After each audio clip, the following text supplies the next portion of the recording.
It is an amazing day for Yu-Gi-Oh! As we get to watch an exciting match. This is going to be pretty dope. It's Rokket Dragon Link versus Burning Abyss in the new September 2020 format. Now, unfortunately, Meshach won't be here to co-commentate, so some of the decisions that he made, obviously he can't explain them, but if you guys see a different play line that you would have done, post down below in the comment section as we get through this game. Meshach is going to start off by using Quick Launch to be able to spell summon a Rokket monster to his side of the field. So you typically don't want to open up with Quick Launch. It typically is your extender or just a way to get into Rokket Tracer when you don't have access to Absolute or Dragon.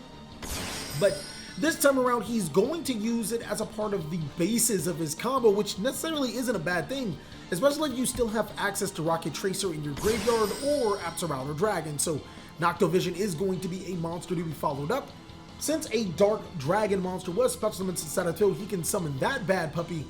And when it is linked off, he gets to draw a card. If Noctovision Dragon has another effect, I am completely unaware of it.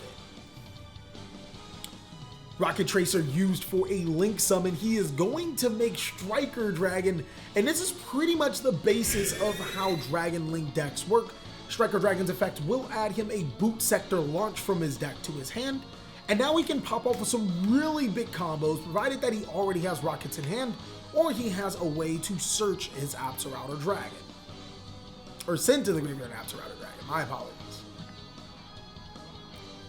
So we can only assume that that Boot Sector launch will be used in the future.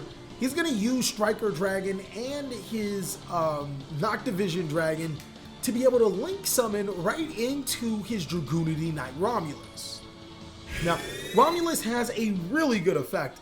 It allows him to search a Dragon Ravine or a Dragoonity card from his deck to his hand, but he also has the effect of Noctovision Dragon. Now, players, if you guys are playing Dragon Link, more often than not, you want to put Noctovision Dragon as Chain Link 2 in this particular instance.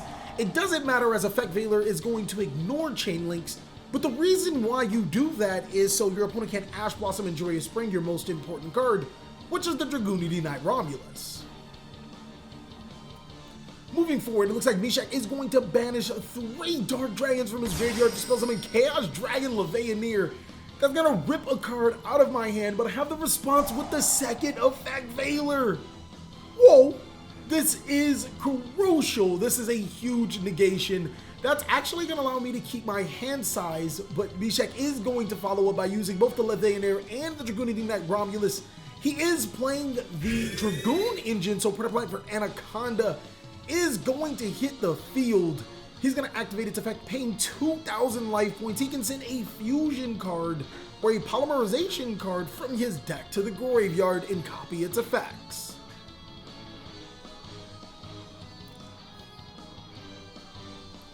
So his card of choice, more than likely, I'm pretty confident it's going to be the Red Eyes Fusion.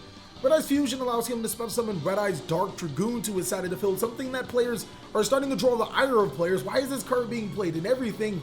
Because it's a pretty good extender, so I'm going to respond with Infinite Impermanence, the third hand trap in my hand. That's going to prevent him from summoning Red Eyes Dark Dragoon, but it puts him at a huge disadvantage right now. Not only does he have Red Eyes and Dark Magician inside of his main board, he doesn't play another copy of Red Eyes Fusion, so he won't be able to activate the effect of Protoplant for Anaconda again, even if it were to remain on the field. So in essence, he has a dead Red Eyes Dragoon, a dead Protoplant for Anaconda, as well as a dead Red Eyes B-Dragon and Dark Magician inside of his main board. That's just sometimes the risk that you gotta pay for summoning one of the strongest monsters in the Yu-Gi-Oh! Card game.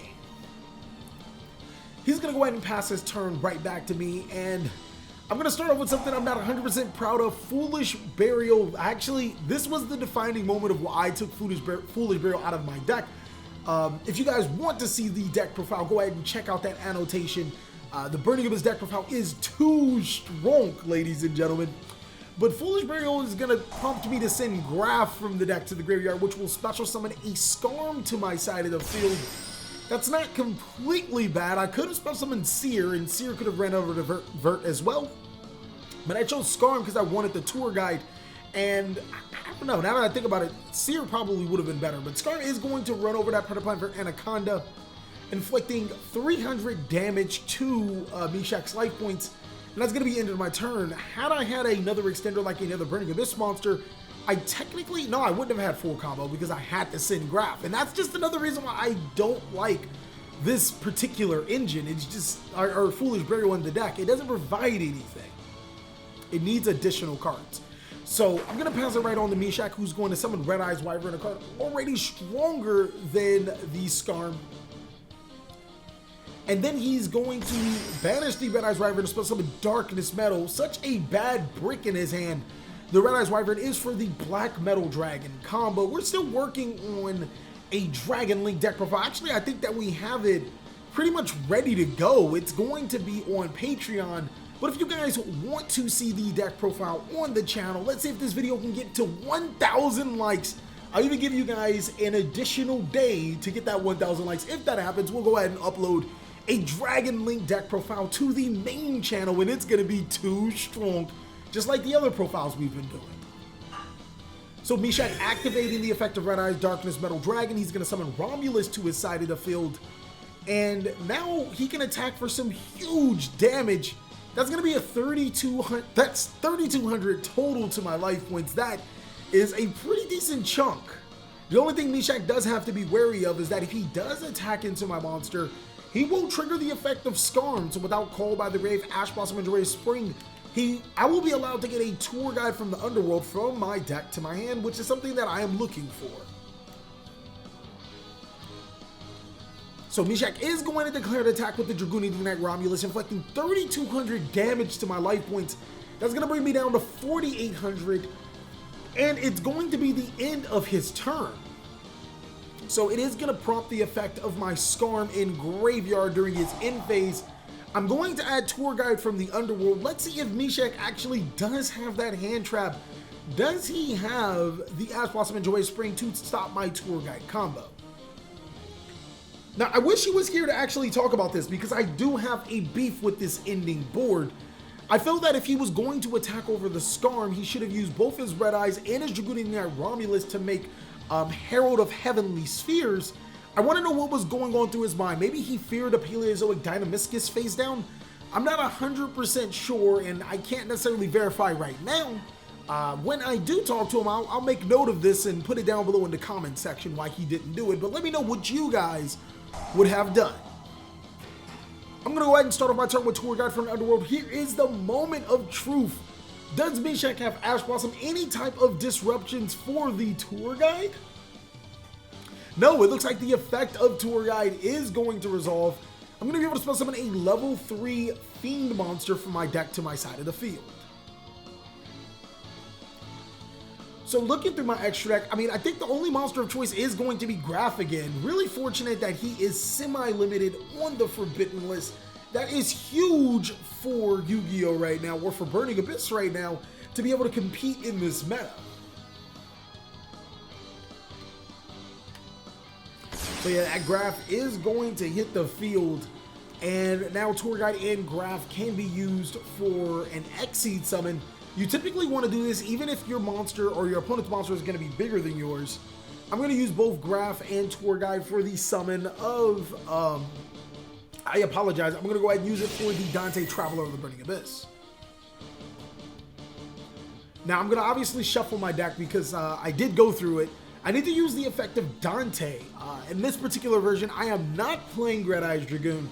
So you guys get to see a little pre-built version of how the Burning Abyss strategy was before the deck profile. Not really much has changed because this was one of the final versions, but it was still really cool to see me running cards like not running the Dragoon package in here, which I still think you don't have to run, and also running cards like Foolish Burial to show you the impact or why I took it out. So Grouse Effect is going to spell summon Seer to my side of the field, and it looks like I could use both of these monsters for the Exceed summon of IP Masquerena.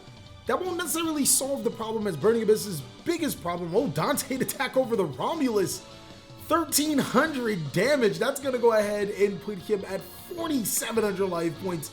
Big Brain Jane. But the biggest problem with Burning Abyss right now is dealing with monsters bigger than them. That has always been a Burning Abyss problem. as Beatrice is the strongest Burning Abyss monster other than Dante Pilgrim and is only 2,500 attack. I'm going to link off the Seer and the Dante into an IP Masquerena, using the effect of Seer to recur Dante to get a Scarm. And now, gonna discard the Seer, or the Scarm, for the Beatrice, the Lady of Eternal. And now, of course, the effect of Scarm will trigger to add another Tour Guide from the deck to the hand. So this is a pretty good spot for me to be in. Tour Guide from the Underworld got me into full combo, which puts me in a driver's seat. The only problem is, now dealing with a Red Eyes Darkness Metal Dragon. It's stronger than both my monsters. It can immediately attack over IP Masquerena, special summon a dragon monster, so it's deserving of immediate attention. Currently, the only thing I can do is add that Tour Guide, hope my 3 back row are actually going to do something. But yeah, that's going to be the end phase of my turn. I'm going to pass it right back to Meshach. Let's see what he has in store for me. So during his standby phase, I'm actually going to use the effect of Beatrice, the Lady of Eternal. We're going to send a Farfa from the deck to the graveyard, which will trigger the effect of both Dante and Farfa. We'll banish the Red Eyes Darkness Metal for the turn, seeing that I couldn't get rid of it. And the effect of Dante will recur Seer from the graveyard to the hand. This is actually a pretty good spot to be in. Red Eyes Darkness Metal did force me to use a Beatrice resource, but depending on one of my face down cards, it almost doesn't matter. I do have Scarm for a next turn follow-up, and Meshach didn't necessarily draw the best of hands, drawing Red Eyes Darkness Metal and Red Eyes Wyvern, and that just has to suck.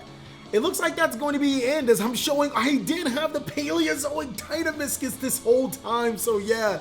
It looks like Meshach did smartly play around that, play around the Dynamiscus, not making the Heretic Seal of Heavenly Spheres.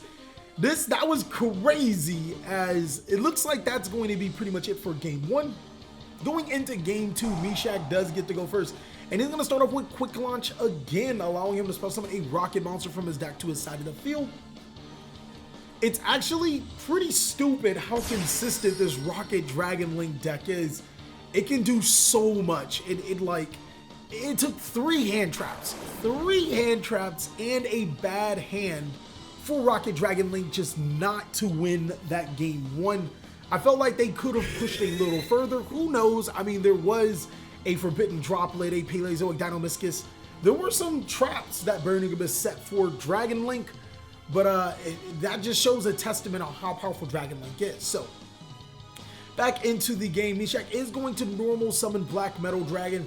I don't think that this is the correct play, because he will use the Rokket Tracer for Striker Dragon, but Black Metal Dragon is a full combo all by itself. What you do is you use Black Metal Dragon for Striker Dragon, add your Root Sector, then banish the Striker Dragon for the Red Eyes, special summon Black Metal again, and you get another search, depending on if you play the other search. Meshach is going to make the Dragoonity Knight Romulus, chain linking his Red Eyes or his Black Metal Dragon and his Romulus, hopefully. He'll be able to get the dragons, or I'm sorry, I apologize. He'll be able to get the Red Eyes as well as the Dragoonity Knight Divine Lance. And now Divine Lance will be able to equip the Phalanx. This time it's going to go uninterrupted.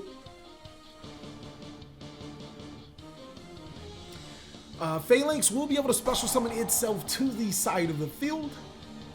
And it looks like you guys are going to witness how powerful the Dragoonity deck is when it does not get disrupted. Even if I do have 2 disrupts, he can still pop off. This deck is that good. So Link Cross will be able to special summon multiple tokens to his side of the field. He's going to get Ditto and a Poliwrath, technically 2 Poliwraths, how he wants to see it. And now Phalanx plus the Ditto will be used for a Synchro Summon into Martial Metal Marcher. Marcher's effect will trigger, allowing him to special summon a tuner monster to his side of the field. He could have summoned Rokket Tracer, but he is going to make the Phalanx using both the Link Cross and the Martial Metal Marcher for a Link summon. He's going to go into Christian Hacklefibrix. Now, I do not suggest that you go about this particular combo sequence just for the sole fact that in game 2, your opponent will probably side in Nibiru's against you, and you left yourself huge for a Nibiru hole, but At the same time, you probably would have been Nibiru'd a little bit a while ago, you know, just before you could make the Herald. So Red Roach Dragon plus a token will make Herald of Arclight. He's officially unhand-trappable right now, as he will trigger the effect of Red Roach Dragon to be able to spell summon White Roach Dragon to his side of the field.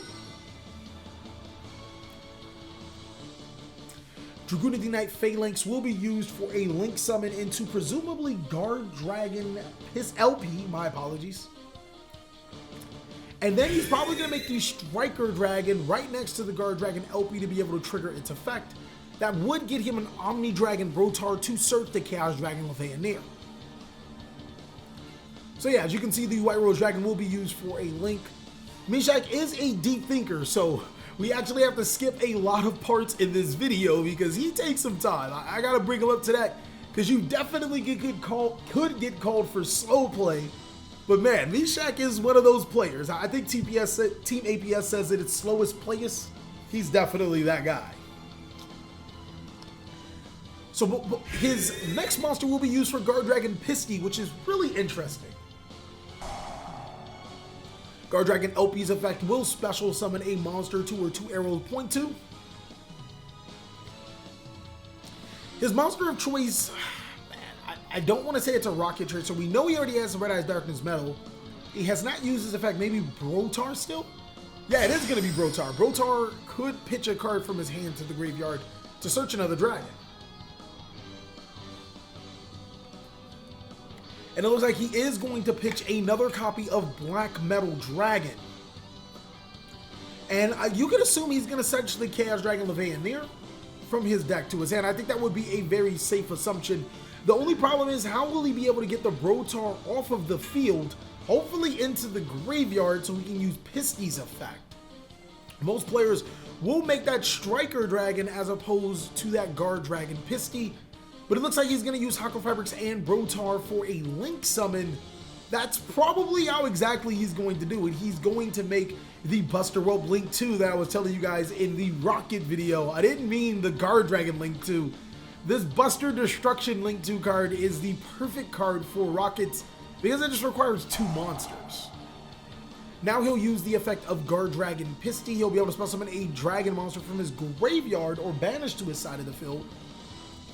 I think in this particular situation, if he does have access to that Levianeer, which I'm pretty sure he has 3 darks, he should banish the darks to summon the Levianeer first, rip a card out of the opponent's hand, which is obviously me, and then use Pisty to bring back one of those banished monsters. Essentially, he's only banishing 2 monsters for it. But no, it looks like he's going to spell summon Dragoonity Knight Romulus instead, using both the Buster and the Pisty this time for a link summon into its Heretic Seal. Maybe even Striker or Rokket Tracer would have been better because it could have destroyed the LP. But he's going to banish the LP for Red Eyes Darkness Metal Dragon. So many play lines with this deck. Different ways to make combos. As you can see, he's starting to pop off. He has both his Guard Dragons off the field right now. So he's in all state right now. He's in good hands. I think his next play would be to try to get Apollosa, Bow of the Goddess, to his side of the field. That can be easily done in this particular deck. And the fact that he is not, looks like he's summoning Rokket Tracer to his side of the field. That's interesting. He's going to use Red Eyes Darkness Metal for Rokket Tracer. I don't think that was necessary unless he already didn't have Rokket monsters in his hand to summon off a Boot Sector launch. And now he's going to be banishing 3 dark monsters, the Black Metal Dragon, as well as the Striker Dragon. I didn't really get a good glimpse of that 3rd dragon monster. Was it the Omni Dragon Brotar? Probably. But he's going to summon his Chaos Dragon Levianeer and rip a card out of my hand. This board is madness right now. I'm going to start off with the exact same amount of cards that he did. And on top of that, he's going to have a huge disruption board. So now Chaos Dragon Levianeer, Dragoonity Knight Romulus, and also the last monster in Red Eyes Darkness Metal for a 3 negation Apollosa, Bow of the Goddess. He's going to activate the effect of Boot Sector Launch. Disrespectful! He's not even going to use Boot Sector Launch. He's going to immediately destroy it for Silver Rokket Dragon. And now Silver Rokket Dragon and Rokket Tracer will be used for a Synchro Summon into Borreload Savage Dragon. This is pretty disgusting, as Meshach has wound up putting quite the few negates on his side of the field. Apollosa can negate 3 times, Heretic Seal once, the Borreload, and of course the Herald of Arclight. So this is a 6 disruption board. I'm not sure if Burning Abyss can play through this without at least Forbidden Droplets and a ton of traps. So that's going to be pretty much all that he has for his turn. He's going to be shuffling his deck. I'm going to hand him the deck because obviously I shuffle for Chaos Dragon Levianeer's effect. And yeah, it's going to be the end of his turn. This is huge because that Heretic Seal can spell summon another dragon monster like Thanos to his side of the field to prevent targeting. He also has the Borreload Savage and Herald negates. Any monster sent from the hand or deck to the graveyard will be banished instead. And Apollosa is just 3 negates. I'm going to activate the effect of Farfa.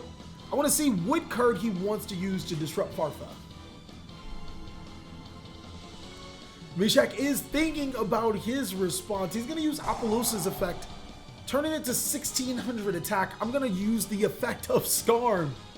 Special summoning Skarm to our side of the field will allow us to attack over the Heretic Seal. But you would think that Meshach would probably wait till we get the battle phase to use Heretic Seal's effect to bounce the Skarm. So now I'm in a pretty tough spot. This is a pretty strong negation board by that. So yeah, it looks like Skarm is going to be summoned to the side of the field, but Meshach is going to use Heretic Seal of Heavenly Spheres. He's going to bounce the Skarm in the battle phase and use the effect of Heretic Seal since it did tribute itself to special summon a dragon monster from the deck to the side of the field. His monster of choice can't be the Brotar, seeing that he summoned it as a part of his combo sequence. Maybe it is the Thanos to provide further protection for his monsters and another huge monster to boot. While Meshach is thinking about what exactly he is going to summon. Oh, he's going to summon Absorouter Dragon. Looks like he's going to be prepared for the next round of combos. Fortunately for me, I'm not going to give him that opportunity. I'm just going to go ahead and pick up sticks, and we are going into Game 3. Rokket Dragon Link showing you that uninhibited, he can put up 6 disruptions with ease. Burning Abyss showing you how powerful it can be. Which one of these will be the victor? Normal summoning Graph and special summoning Libic. I'm going to make Dante, which means I'm going to have full combo.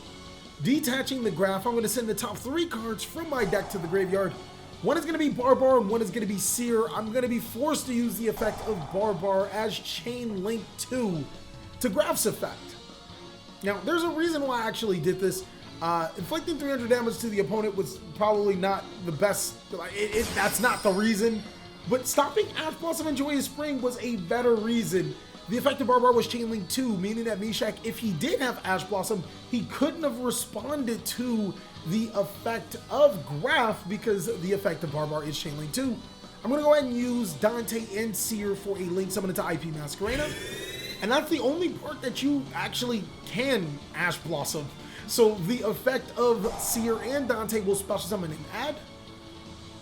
And now I'll pitch the Seer to the graveyard to make Beatrice Lady of the Eternal. The only sad part about this combo sequence is that I had to banish a Seer. I really wanted that Tour Guide search on the end phase, but unfortunately that was not going to be the plan. So we do have Beatrice, the standard Beatrice IP Masquerena. I'm going to set 2 cards face down, and that's going to be the end of my turn.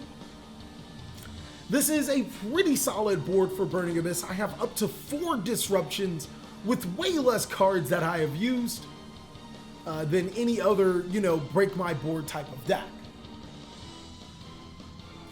So I'm going to go ahead and pass it right on to Meshach. Let's see if he can break the simplistic board of Burning Abyss. He's going to have to deal with possibly a Farfa, a Nightmare Unicorn, and whatever else is in my back row. Thinking about his hand like he normally does, ever so meticulously, he's going to normal summon Starly Safer. That's going to probably prompt the effect of Beatrice to send Farfa. It is. Beatrice is going to detach the Dante to send from the deck to the graveyard. Is there an Ash Blossom or Joyous Spring? There is not. I'm going to send Farfa from the deck to the graveyard, which will banish the Starly Safer, but also trigger the effect of Dante and Farfa. or I'm sorry, of Dante as well. Those were both triggered at the same time. Dante will add the Seer.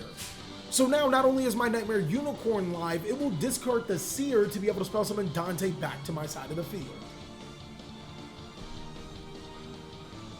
This deck actually can even get stronger. That's what's crazy about it. If Beatrice does come off the list to 3, then this deck can make Beatrice afterward, or after the whole combo is done, making it even stronger. Meshach is forced to end his turn by summoning Starly Safer to his side of the field due to the effect of Skarm. And that's going to be pretty much it for him. It's going to be up to me to see if I can make a huge play. Looking through my extra deck, it looks like I may want to do something on his main phase. Maybe IP Masquerade's effect. Maybe a back row card. It looks like I'm going to go ahead and decide against it. Just going ahead and checking my options. It's going to be my turn all over again. So Meshach did have one card full combo. It's going to be stymied. I'm going to switch to Beatrice to attack and take a very simplistic approach. Beatrice and IP Masquerade will attack for huge amounts of damage, 1,500 to Meshach, putting him at 6,500 life points left. You would think that I would have summoned Seer. Seer would get destroyed, spell summon Dante. I could have used all 3 monsters, or I could have... No. I think that this is a better approach. I mean, Dante on the field would have been really good because IP Masquerade could have linked off with it. But maybe, as you can see, I put a card face down, so I didn't want to give up on a free card from my hand.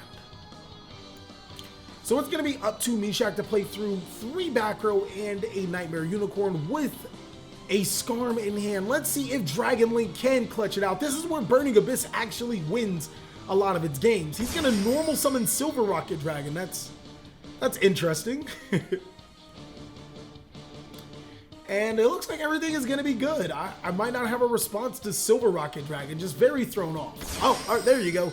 He's going to spell summon Absolrouter Dragon, which is full combo again. It looks like I might have a response to that. I'm going to go ahead and use Ice Dragon's Prison. Ice Dragon's Prison will spell summon Starly Safer to my side of the field and banish both the Absolrouter and the Safer. That is huge. That is a huge blow to Meshach's game plan. Now he's going to link off Silver Rocket Dragon to be able to spell summon Striker Dragon to his side of the field. And this actually puts Meshach back into a good spot. Provided that he has some form of extender, Boot Sector Launch will be added to his hand, and he can force IP Masquerena by attacking the Striker Dragon into IP. That is one thing I've always hated about IP Masquerena. It's so weak. Like, it just doesn't do anything. So he's going to activate World Legacy Guard Dragon. Guard Dragon's effect will special summon a monster to his side of the field. From his graveyard, it looks like he's going to special summon Silver Rocket Dragon, but I have the Fiend Griefing. This is crazy. Whoa. It looks like with Fiend Griefing, I'm going to shuffle in his target and send a Skarm from the deck to the graveyard. Skarm's effect will activate to add the tour guide from the end during the end phase. Meshach might be in a lot of trouble. This is ridiculous. Now, I'm going to post down below in the comment section as well, but for the people that want to know where exactly did I get this mat, I got it from Imperium Duelist. Use the code CaliEffect 10 off to receive 10% off your entire purchase. That's right, you can even get a discount for using the CaliEffect's name, so make sure you go ahead and do that to get your money's worth and get this pretty sexy mat. I love the colors. I also want to give a mad shout out to my judges, my player Meshach, of course, and my editors. Mad shout out to Jack, Kana, Ken, all of you guys. You guys are amazing. Going over this match and making sure everything is perfect. It takes a team of us, and these matches are really hard to do. On the end phase, I'm going to use Skarm's effect to fetch a tour guide from the underworld. Really do appreciate all of those guys, and of course you for watching. As you guys are going to see the next following turns, without an Ash Blossom and Joyous Spring, this could go in favor of Burning Abyss. Meshach is going to hand me the deck, and I'm going to go ahead and draw a card. We're gonna go ahead and normal summon that tour guide. This is gonna be the moment of truth. Does Meshach have any of those interruptions? It doesn't seem like he has them, as tour guide is going to fetch Graph. And now you guys can see the second part of the tour guide combo. Tour guide plus Graph to make Cherubini. Cherubini, or Graph's effect, will trigger to be able to special summon a monster from the deck to the side of the field. And Cherubini can also use its effect to send a monster from the deck to the graveyard. So monsters of choice, you would assume with Cherubini, it's going to send something like Skarm, and the effect of Graph is going to special summon. No, it looks like they're going to summon Farfa. And the effect of Cherubini is going to send the Libic to be able to special summon a Seer to the side of the field. So this makes me even more sense, as all of these monsters will be used for a Link summon into Brawl. Sword Dragon, Farfa is going to banish the Striker Dragon. Seer is going to special summon the Dante. And this is more than enough for game. Thank you guys so much for watching. I really hope you guys enjoyed this video. If you want to see more live duels, then make sure you give this video a thumbs up. And if you want to see that Rokket Dragon Link deck profile, let's get to 1,000 likes. We'll have that done on the next day after. So it would be, today's Wednesday, it would be on Friday. I hope you guys are having an amazing day, and I'll catch you on the next video.